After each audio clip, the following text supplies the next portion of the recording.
My name is Christy Crow, and I'm proud to serve as the 144th president of the Alabama State Bar. I'm also the third female president of the bar. I'm honored to bring greetings to you today on behalf of the Alabama State Bar as you celebrate Law Day 2020 and the centennial of the passage of the 19th Amendment. There are different kinds of lawyers around the state and the country. I'm a trial lawyer. I'm telling you this because a few years ago, when my friend suggested that the Alabama State Bar begin to plan activities to celebrate the centennial of the passage of the 19th Amendment, I'm ashamed to say that I had to think for a few minutes before I even remembered what the 19th Amendment did, because I'm not the kind of lawyer that studies the Constitution on a regular basis. But then I began doing some research on the history of the 19th Amendment and women's suffrage.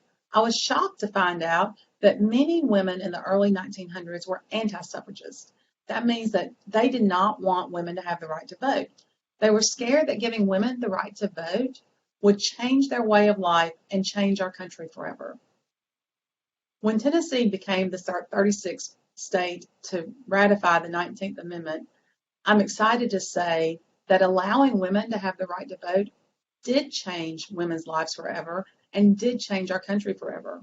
Women began to seek equality in other ways, such as equal pay. Voting was the first thing that they did, but not the last. As I learned more about the suffrage movement and the things that came out of it, I realized that I likely would not be a lawyer, let alone the third female president of the Alabama State Bar, if the 19th Amendment had not passed 100 years ago. I also began to focus on things we still need to do. While we can celebrate the men and women of the early 1900s that worked diligently toward the passage of the 19th Amendment, we need to look forward and continue to work in our generation to protect the rights for all people to be able to vote. There are many women and men and minorities who still cannot vote in other countries around the world, and others where it's severely discouraged. I hope that you will visit the Alabama State Bar's website, www.womenrighttovote100.org, to learn more about what the Alabama State Bar is doing to celebrate the centennial of the 19th Amendment and to learn more about what you can do to help protect other people's rights to vote.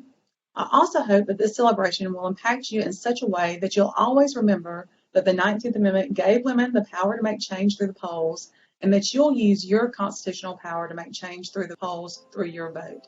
Thank you again for your attention.